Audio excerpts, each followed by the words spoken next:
Hardy peoples of the interwebs, Viva Fry, former Montreal litigator turned current Florida rumbler, quite clearly back in Florida doing a vlog under the warm, gentle humming hum of some power lines. And the news of the day, which broke at some time around 4 o'clock this morning, America took out Maduro, or at least invaded Venezuela in a war that wasn't a war, just a law enforcement action, arrested Maduro and his wife, and they are now en route to New York or Florida.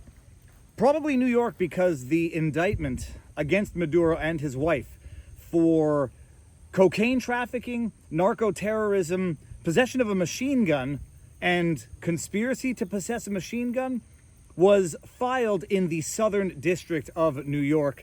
Now, I'll preface this entire vlog by saying, first of all, like, share, subscribe if you like what I do. You'll get more of this whether you like it or not, because I feel the need to understand, try to make sense, and try to express myself. I have mixed feelings about this. I'm not on the fence, I'm not indifferent, I'm just as of yet undecided. I could make arguments for one argument or the other, depending on which conclusion I want to come to. If I want to come to rationalizing this arrest, basically kidnapping, I don't think anybody's going to disagree that it's a form of kidnapping, I can do it. If I want to say that this is unlawful kidnapping, regime change, etc., violations of Trump's campaign promises, I can make that argument as well.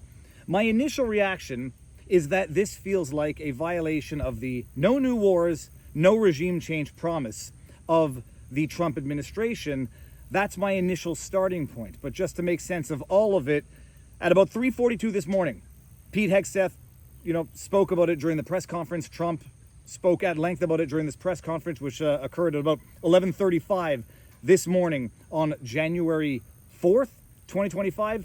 They carried out what was objectively an incredible mission, for lack of a better word, technically carried off without any prejudice, without any death or destruction. They go into Venezuela, land, air, and they blow up some stuff, take Maduro and his wife, and leave. No bloodshed of Americans. There are reports of fatalities on the ground. A technically stunning military accomplishment. Now the only question is this a violation of campaign promises of no new wars, no regime change? And even if it is there a compelling reason to do it? Now, to start off by just dispelling some of the bad arguments, you want to support this, go ahead and support it, but call it what it is. There are people out there saying, this is the war on fentanyl. Fentanyl kills 77,000 Americans a year. I think it's probably closer to 100 and some odd thousand from opioid overdoses, and about 80% of that is fentanyl. If you want to make that argument, don't make it in respect of Venezuela and Maduro. For all of the drug trafficking that Maduro's regime has done, it's not fentanyl. Fentanyl, for anyone interested, comes primarily from Mexico, from precursors that come from China. If you want to talk about who is a greater threat to America for the fentanyl crisis, look no further than north of the border, and you might find some Chinese interest in there as well. Canada has fentanyl super labs that produce fentanyl, that mix the precursors that they get from China, because Canada is in bed with China. Canada is a national security threat to these United States of America because of its insidious and incestuous relationship with China. So if you want to justify basically taking out the leader of a country on the basis of the fentanyl crisis, you got a more compelling argument to go in there and take out Mark J. Carney and his so-called liberal terrorist government up in Canada. So fentanyl is the bad argument. You want to talk cocaine? All right, that's a different argument. The other argument that this is just a law enforcement exercise, it's not regime change, it's not war. Let's call it for what it is. If any other nation in the world were to say, well, we have domestically issued an arrest warrant for, let's just say Netanyahu, let's just say Mark J. Carney, let's just say Donald John Trump, let's say China issues an arrest warrant, indicts Trump in China based on domestic Chinese law, comes in, bombs Washington, D.C., and kidnaps Donald John Trump. Do you think anyone on earth would call that a law enforcement exercise and not an overt act of war and regime change? Just because the country's too small to fight back, maybe it doesn't make it a war. Maybe it just makes it an invasion. Maybe it just makes it regime change for a country that is too weak to fight back effectively. Venezuela apparently did not fight back in any meaningful sense, which leads some people to conclude that Trump, much like in Syria, paid off some local politicians to give up Maduro, and they'll strike a deal with Trump as to who is going to take control of this country in the wake of the non-regime change, pulling out of the leader of that country and exporting him for justice in America. When this all broke down, I said, look, first of all, I've just got some straight up questions about this. And I appreciate these questions couldn't have been asked and answered in advance, because if there was any forewarning of this, whatever you want to call it, law enforcement act or regime change, it might not have occurred. Apparently it was very dependent on the weather. They needed to wait for perfect conditions to do it. And obviously, because people leak things in government, if anyone had any advanced knowledge of this, it would have been leaked and it would have been blown. Okay, I had some basic questions. What's going to happen now in Venezuela? Like, let's set aside the geography of Venezuela. We'll come back to it because it might be relevant. In fact, definitively is relevant for why this might be a matter of national security for America, because it's in the Americas. What's going to happen now? Regime change didn't work in Iraq. Regime change didn't work in Syria. And incidentally, for the arguments of it's a drug issue, when we went into Afghanistan, America, they were literally protecting the poppy fields for heroin production. So if the argument is that this was a national security issue because of the impact of drugs in America, you might want to look into what the CIA has been doing in America and what we were doing in Afghanistan, protecting the poppy fields instead of setting them on fire. All right, so my question, what's going to happen now in Venezuela? That question was answered by Trump to a greater or lesser degree during his press conference. He basically said, we're going to take over Venezuela now. We're going to run Venezuela. We're going to put in our people. We're going to strike whatever deals we need with our people. We're going to bring in corporations that are going to effectively exploit the oil in Venezuela. So basically the answer to my question, which I had asked before the press conference, was what's going to happen? Who's going to be in charge? Are you going to hold elections now? Are you just going to have a replacement to immediately install?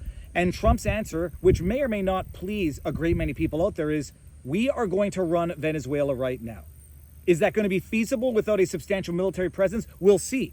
All of these regime change efforts, they start off good and then they descend into the Vietnams of the world. Just had on Larry Johnson, who said, Venezuela is Spanish for Vietnam. All of the regime change starts off well until the factions start fighting internally. Venezuela, mountain country, jungle country. Is America going to be able to maintain control of that country, or is it going to descend into absolute chaos, resulting in millions and millions of refugees fleeing Venezuela and trying to cross the border into America for a president who just secured the border? So the answer is we're going to take control over Venezuela. We're going to do it for as long as it needs so that we can hold free and fair elections in Venezuela. And Trump threw in and we're going to have our partners in oil come in and exploit the oil resource of Venezuela properly and effectively, which basically tells you what you need to know about this. Whether or not it's a useful pretext, Maduro being a narco-terrorist, so let's go and arrest him so that America can take control over Venezuelan oil and take control over the Americas, whether or not it's a pretext, we can at least acknowledge it would be a happy coincidence, a happy accident from the arrest of Maduro. America is going to go in right now and take control of Venezuelan oil. They're going to secure even more oil independence, energy independence in North America. Canada's going to be a little pissed because now they're going to bypass any need to negotiate with Canada. But let's not kid ourselves as to that is what the potential underlying motive is for this regime change in Venezuela. The charges against Maduro, I read the indictment. I mean, it's a 25-page indictment. 2 of the charges pertain to machine guns, which I find particularly interesting given the Second Amendment of the Constitution, and also unlawful possession of a machine gun in Venezuela for use against America. One charge was narco-terrorism. The other charge was importing cocaine. Then there was possession of a machine gun and conspiracy to possess a machine gun. All right, coming out of the Southern District of New York, which I'm not going to change my opinion on that based on these circumstances. The SDNY is the second most corrupt district in all of America, tied only with the District of Corruption, D.C. So they issue this indictment. They've gone through it now. That was the basis to arrest Maduro. And now he is on his way to New York. They're going to go in and put their people in there. And then the question is going to be, is this a justifiable pretext? Is it a pretext that is nonetheless, You don't like the way he's doing it, but it's necessary to secure independence and to protect America. One can make that argument. This strike and then the arrest and detainment and exportation of Maduro occurred 4 hours after China and Chinese officials were in Venezuela. People on the ground say Venezuela, I'd say much like Canada, but maybe excluding the Russia, has been invaded by China and foreign interests. And maybe we don't like how it's done, but in the end, it's going to play out to be objectively net positive for America, energy independence-wise, etc., and for national security to secure these Americas. They're going to say, I don't like how you got there, but it was necessary and value added. The attack or the strike, the arrest and exportation of Maduro took place 4 hours after China was there. China, Russia, Iran, playing politics in Venezuela. When you had the Cuban Missile Crisis, could one argue that had Russia not gotten missiles into Cuba, it would have avoided that entire conflict. It would have avoided that entire crisis. And so maybe to some extent, this is the preemptive abuse of a pretext to oust a despot of leadership, but in the long run, it's going to avoid further conflict. You can make that argument, and in which case, you just have to call it what it is. Trump needed the pretext, found the pretext, used the pretext, and is successfully exploiting the pretext now to take control of Venezuela, to oust someone who is an objective narco, drug dealer, whatever you want to call it. Objective. Now, even if he is objectively that, the question you have to ask is it America's role to go out there and enforce elections in foreign countries? Some people say Maduro lost the election, refused to cede power. Well, is it America's role now to go and enforce domestic elections abroad? Because if so, they might want to go to Romania and make sure that Kalin Georgescu or Simeon are put back in power because those elections were screwed with. So is America now the arbiter of enforcing domestic elections? I don't know. If you say, well, this is a little bit closer to us than Romania, domestically, this is more relevant to us than Syria, for example, or Iraq or Afghanistan. This is on our continent of sorts, connected. So you might say, look, I don't necessarily like what he's doing, but it's necessary. And it will be, in the long run, value added, net positive, and ensure the protection and energy independence of America. Fine. But for the time being, you cannot disregard or downplay the dismay of people out there who are now looking at 2026 starting off the way all other governments in America had started off. No new wars, no regime change, more wars, more regime change. Now, I'm trying to assess it. I'm trying to understand it. I'm not on the fence. I'm still arguing back and forth. When people say, well, he made a promise, a campaign promise, no new wars, no regime change. The world is not static. And things have changed when you see China, Iran, and Russia exerting influence in what connects to America. You can say that it's sufficiently changed. You can make the flip side argument. This goes back to Trump's first presidency. Nothing has changed from that campaign promise. And this is more military-industrial complex. War is good. The war was never meant to be won. It was meant to be eternal. I'm not sure. That's where we're at right now. I will be talking about it with Robert Barnes during our Sunday night show, Viva and Barnes Law for the People. Let me know what you think in the comment section below. I can argue both sides of this sincerely and with an appreciation for what the other side is going to argue. One thing that is objectively true, even if you think this is an injustice, a violation of international law, one question that's going to have to be answered is, did this require congressional approval? Because was this an act of war?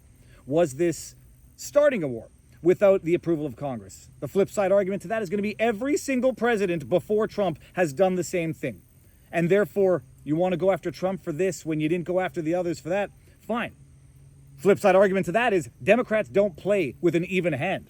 So they will go after Trump for what they gave Obama, Biden, Clinton a pass on. So you're going to have to answer the question, did this require congressional approval? Was this merely a law enforcement exercise, exercised against a leader of a foreign country that involved invading that country, albeit temporarily, effectively kidnapping that leader and whisking them out of their own country? Were they the legitimate leader of that country? Even if they weren't, is it America's role to do this? All questions that must be asked. We'll see how this plays out, because set aside your morality, the realpolitik of this might be that it was a necessary evil to ensure the safety of these United States of America in the long term. And people will feel somewhat betrayed, and they might be legitimate in that belief. But at the end of the day, the question is, are they going to be safer in the long run? And did Trump make a strategically good decision doing this?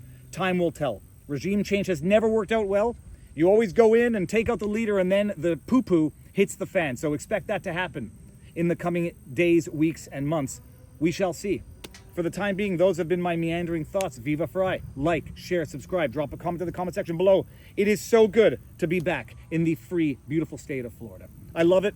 Thank you all. Happy New Year, people, and peace out. We're going to run the country until such time as we can do a safe, proper, and judicious transition. So we don't want to be involved with having somebody else get in, and we have the same situation that we had for the last long period of years. So we are going to run the country until such time as we can do a safe, proper, and judicious transition. And it has to be judicious because that's what we're all about. We want peace, liberty, and justice for the great people of Venezuela, and that includes many from Venezuela that are now living in the United States and want to go back to their country. It's their homeland. We can't take a chance that somebody else takes over Venezuela that doesn't have the good of the Venezuelan people in mind. We've had decades of that. We're not going to let that happen. We're there now, and what people don't understand, but they understand as I say this, we're there now, but we're going to stay until such time as the proper transition can take place. So we're going to stay until such time as we're going to run it, essentially, until such time as a proper transition can take place. As everyone knows, the oil business in Venezuela has been a bust, a total bust, for a long period of time. They were pumping almost nothing by comparison to what they could have been pumping and what could have taken place. We're going to have our very large United States oil companies, the biggest anywhere in the world, go in, spend billions of dollars, fix the badly broken infrastructure, the oil infrastructure, and start making money for the country. And we are ready to stage a second and much larger attack if we need to do so. So we were prepared to do a second wave if we needed to do so. We actually assumed that a second wave would be necessary, but now it's probably not. The first wave, if you'd like to call it that, the first attack was so successful, we probably don't have to do a second, but we're prepared to do a second wave, a much bigger wave, actually. This was pinpoint, but we have a much bigger wave that probably won't have to do.